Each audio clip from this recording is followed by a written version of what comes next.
sheekadu waxay ku bilaabanaysaa iyadoona arkayno aabay wiilkiisa waqti fiican ay wada qaadanayaan iyagoo kalluumaysi sameynaya markii keel ugu dambeyn uu qabto kalluun aad u weyn aabihii Daniel ayaa si farxad leh u dhiirigeliya laakiin maadaama uu keel aad u farxo oo u degdego wuxuu si kama u kharibaa farxadiisii si kastaba ha ahaatee Daniel aad buu u faraxsan yahay maadaama wiilkiisu doorbiday inuu waqtigiisa la qaato isaga halkii uu la wareegi lahaa saaxiibadiisa intii guriga ku sii jeedeen keel wuxuu caa hooyadiisa isagoo faraxsan wuxuuna u sheegaa inay kalluun u soo wadaan cashada laakiin farxadii ku jireen waxay isla mafana isku bedeshaan musiibo markii darawal xawaaro sare ku socda uu si halis ugu hormaro wadada isku dayaas khatartan wuxuu ku sababay shil aad u xun laga bilaabo daqiiqadaas keel wuxuu ku qasbanaadaa inuu aqbalo xaqiiqda murugada leh ee ah inuu habiisu geeriyooday halkaas wax walba iska bedelaan hal sano kadib sheekadu waxay u wareegtaa nolosha keel ee dugsiga sare intii lagu jiray fasalka afka Isbaanishka arday dibaacad yaab leh oo lagu magacaabo Rooney ayaa ku dhibaatoonayay imtixaanka hadalka halka macalinka Mr. Rafera aad buu xanaaqaa markuu arkay keel fasalka dhexdiisa hurda markii uu keel soo toosay Mr. Rafera ayaa isla markiiba ku amray inuu ka jawaabo su'aalo afka Isbaanishka ah nasiib darrada keel si buuxda ayuu ugu fashilmay imtixaanka waxaana sidoo kale ogaanaynaa inuusan xitaa dhammaysan shaqooyinkii loo diray kadib Mr. Rafera ayaa markaas ku jejeesta isagoo u sheegay inuu hubaal ku dhici doono maadada wuxuu xitaa soo hadal qaaday aabihii geeriyooday ee Daniel isagoo sheegay inuu aad uga xun yahay inuu wiil sidan oo kale u dhalay markii uu maqlay aabihii oo la aflagaadinayay keel xakameyn waayay isagoo si cad xoogan ka buuxdo ayuu si arxandara u weeraray macalinkiisa waxay kadib keel waxa la geeyay maxkamadda halkaas oo lagu xukumay 3 bilood oo xabsi guriga markii keel guriga ku laabtay haweeney boolis oo lagu magacaabo Viola ayaa u sharaxday shuruucda xukunkiisa qalabka lugtiisa ku xiran waa aalad la socota dhaqdhaqaaqiisa haddii guriga ka fogaado in ka badan 100 feedigniin si toos ah ay u shaqeynaysaa haddii uu santool birsi gudaha dib ugu soo laaban aaga loo ogolaysa markiiba boolis ayaa la wargelin doonaa sidoo kale haddii uu isku dayo inuu xoog iskaga bixiyo qalab lugtiisa ku xiran nidaamkiisa markiiba uu shaqeyn doonaa kadib markay wax walba u sharaxdo Viola waxay ka codsataa hooyadii Julia inay saxiixdo waraaqadaha loo baahan yahay isla waqtigaas keel uu xanaaqaa markii uu ogaaday in mid ka mid ah saraakiisha la socon doona uu yahay Jones kaasoo ah walaalka Mr. Rafera markii waqtigu sii socday keel isku dayaa in waqtigu ku dilo ciyaaraha fiidiyoga iyo daawashada telefishinka si uu u gudbo dhibaatada xabsi guriga laakiin hooyadii Julia ayaa si degdeg u joojisay iyadoo ka jartay internet iyo adeegyada ciyaaraha si ay lacag hayso waxay xasuusisaa in xabsi guriga uusan ahayn fasax ama fursad uu maalin dhan ku caajiso balse uu yahay cashir lagu barayo mas'uuliyadda iyadoo kanay jabsan habdhaqanka wiilkeeda Julia ugu dambeyn way xanaaqdaa waxayna xitaa jartaa fiilada anteenada TV-ga waxayna ku qasabtaa keel inuu guriga nadiifiyo kadibna keel wuxuu arkaa daris suba u soo guuraya guriga ku xiga waxay kadib gambaleelka albaabka ayaa yaraa markuu keel albaabka furo wuxuu la kulmaa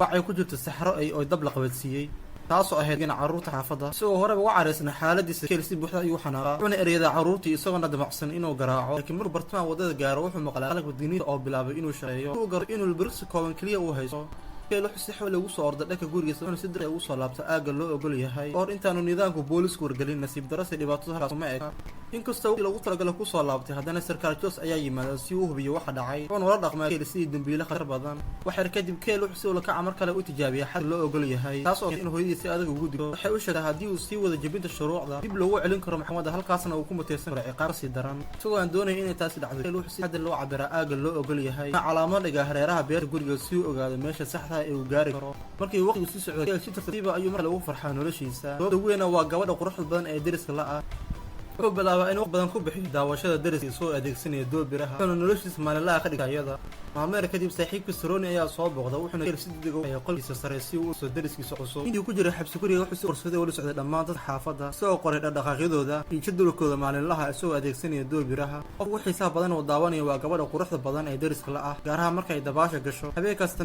keel wuxuu daawanaya war sheegaya haweeney la la'yahay sida boolisku sheegeen tuumana waxa lagu arkay isagoo wata baabuur noociisu yahay musan taasoo dhinaca bidix ee baambarka hore uu dhaawac gaaray markuu maqlo faahfaahintaas keel wuxuu mar kale bilaabaa inuu deriskiisa basaaso isagoo caajir u daawanaya laakiin intuu eegay gabadha deriska wuxuu ogaaday in nolosha guriga ay fiicnayn maadaama aabahay si joogta ugu qaaliyo saacado kadib keel waxa dareenkiisa soo jiiday baabuur Mustang ah oo soo galay xaafadda isla markii uu arkay gaarigaas wajigiisa ayaa isbedelay gaariga deriskiisa ayaa aad u eeg baabuur lagu sheegay warar oo la xiriiray kiiska afduub waxay kadib Rooney wuxuu sheegay in xaafadda dhan ay ka naxday dhacdada haweeney ka shaqeynaysa madaxay oo la waayay taasoo markii ugu dambeysay lagu arkay iyadoo la kulmaysan nin aan la garanayn laakiin halkii uu hadalkaas dhig u dhigi lahaa keel wuxuu weli ku mashquulsan yahay inuu daawado gabadha deriska la ah wuxuu arkay iyadoo kaligeed fadhiya saqafka guriga halka gudaha guriga waalidkeeda ay ku murmayaan isla markiiba keel iyo Rooney labadu waxay si diirad u saaraan markay ogaadaan inay gabadhu isku diyaarinayso dabaal nasiib darrada Rooney wuxuu dhaqmaa si taxadar la'aan ah wuxuuna dhowr jeer ku dhawaadaa in la qabo taasoo aad uga caraysay keel xaaladdu way sii xumaatay markii gabadhu si lama raan uga shido daaqada keel daqiiqado kadib gambaleelka albaabka ayaa yaray keel isla markiiba uu argagaxaa markuu albaabka furo wuxuu arkay gabadhi laakiin halkii dhibaato ka abuuri lahayd gabadhu waxay u sheegtay in lagu magacaabo Ashley waxayna si degan u weydiisay inay gudaha u soo gali karto maadaama ay caajisay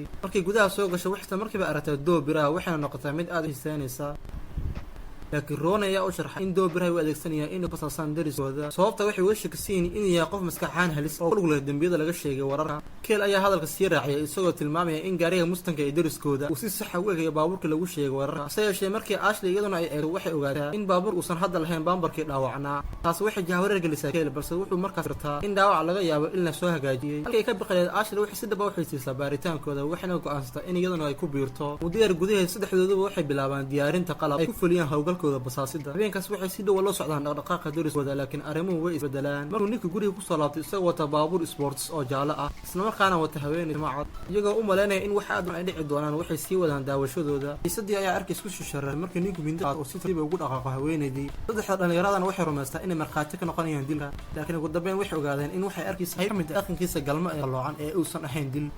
kadib Ashley waxaa soo wacda hooyadeed oo ku amartay in isla markiiba guriga dib ugu soo laabato. Keel wuxuu bilaabay inuu sii dhibeeyo ilaa xad loo ogol yahay sababta wuxuu ka baqay inuu dhaafo aagga loo ogol yahay kadibna qalabku digniin bixiyo. habeenkaas ama markii Keel qofkiisa dib ugu soo laabto wuxuu arkay haweeney timaha cadaanka ahayd oo si aad u argagaxsan isla markaana ay ka muuqato inay isku dayayso inay ka baxsato guriga. isagoo naxsan Keel wuxuu si kama u shitay iftiinka kaamaradiisa isagoo basaasaya. markuu garto wixii dhacay si degdeg ayuu daaqada u eegaa laakiin wuxuu ka naxaa markii uu arkay deriskiisa oo si toos u soo eegaya isaga.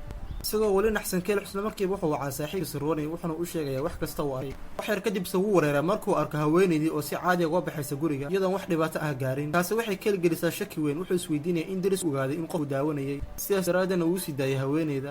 subaxdii xigtay Keel wuxuu u degaa quraac laakiinse markiiba wuu istaagaa isagoo yaaban markii uu arko deriskii ka shakisnaa oo fadhiya gudaha gurigooda.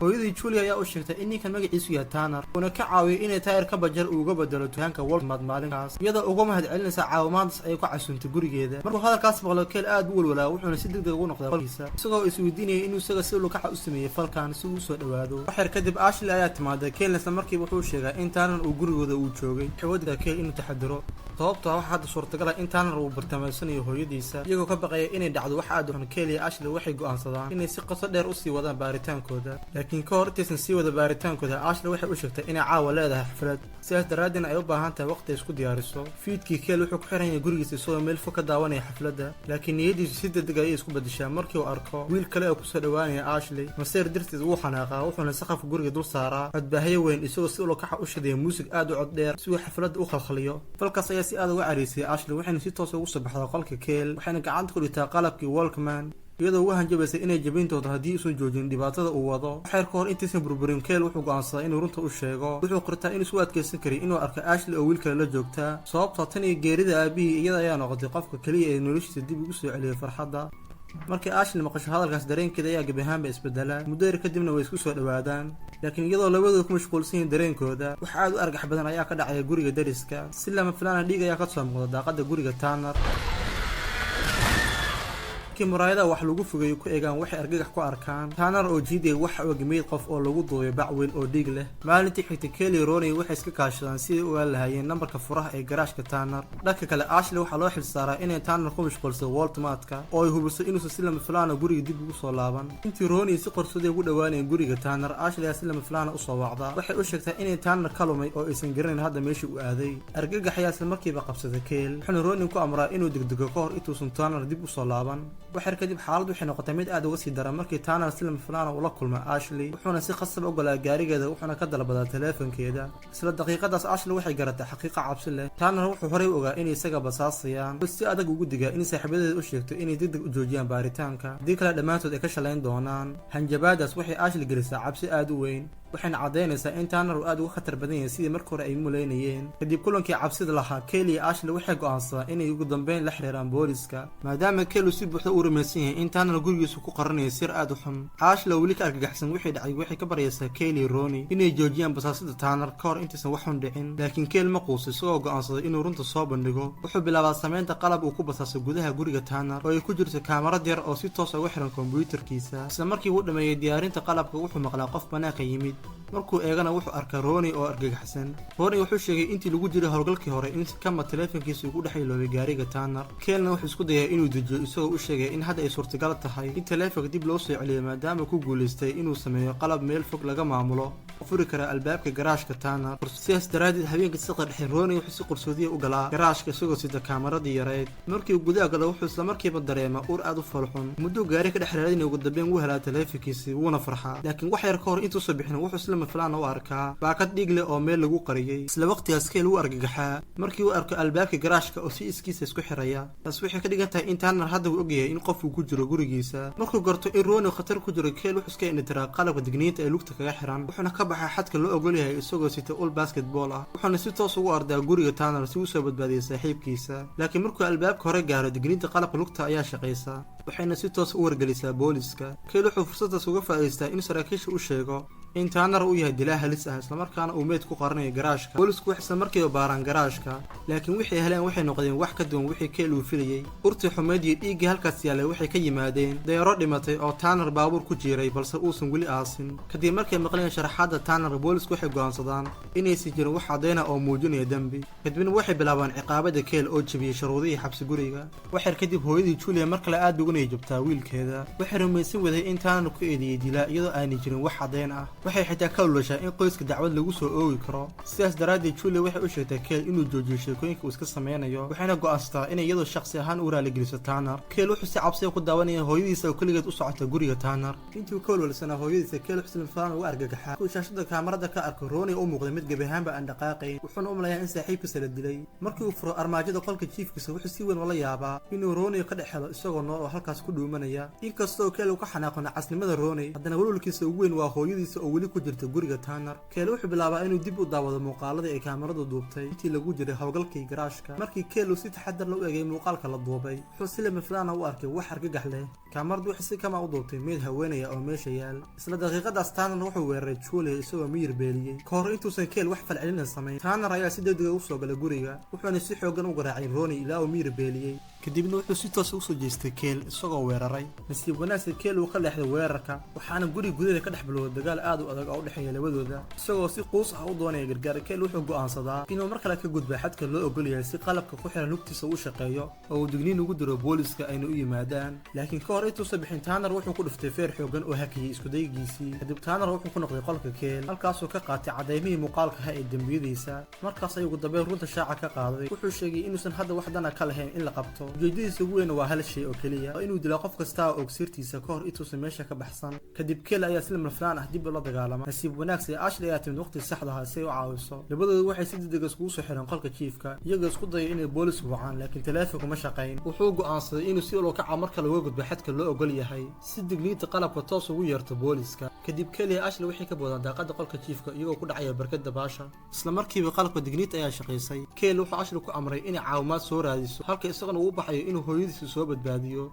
Kale wuxuu si qarsoodi u galay guriga Tanner, wuxuuna u dhaqaaqay dhinaca jarjarada hoosteeda, halkaasoo ku arkay meydka haweeneyda ee muuqaalku ka arkay, isagoo ka baqaya in hooyadiis meel ku xiran tahay. Kale wuxuu sii galay qaybaha qarsoon ee guriga, laakiin wuxuu halkaas ku arkay ayaa kasii argagax badnaa. Kale wuxuu ogaaday in halkaas yaalaan meydad kale oo badan oo habeen ah. wuxuu si degdeg ah u sii dhexmaray guriga isagoo raadinaya hooyadiisa, isla markaana rajeynaya in booliska si dhaqsiya badan ay yimaadaan. isagoo baaraya guriga, ugu dambeyn wuxuu helay qol qarsoon oo loo habeeyey sidii qol qaliin. dhanka banaanka guriga, sarkaal Joss ayaa yimid, wuxuuna ka cadhaysnaa Kale, wuxuuna u haystay inuu mar kale dhibaato abuurayo. laakiin isla markii uu Joss gudaha u galay guriga, Tanner ayaa si lama filaan u soo weeraray si arxan darana u dilay. Kale wuxuu ugu dambeyn gaaray qayb qarsoon oo guriga ka mid ahayd. intii uu si taxadar leh u socday, sagxadii uu dul taagnaa ayaa si lama filaan u duuntay, wuxuu ku dhacay god mugdi oo ay ka buuxaan meydad qudhmay oo habeen ah. isla markaas wuxuu maqlay codka hooyadiis oo meel low uga yeeraya. inkasta uu aad u cabsanayay, haddana wuxuu ku guulaystay inuu hooyadiis helo oo uu sii daayo. laakiin ka hor intaysan baxsan, Tanner ayaa mar kale yimid, wuxuuna weeraray Kale, waxaana markaa bilowday dagaalkii ugu dambeeyey ee labadooda dhex maray. isagoo kaashinaya hooyadiisa Julia, waxay ku guulaystaan inay ka adkaadaan Tanner. ugu dambeyn waxay Tanner ku riixeen godka meydadka ay ku jireen. sidaas ayay Kale iyo hooyadii Julia uga badbaadeen dhibaatadii xumeyd ay ku jireen. maalinkii xigay, Kale waxaa si rasmi ah looga qaaday xukunkii xabsi guriga. sababtu waxay doorka weynaa uu ka qaatay soo bandhigida Tanner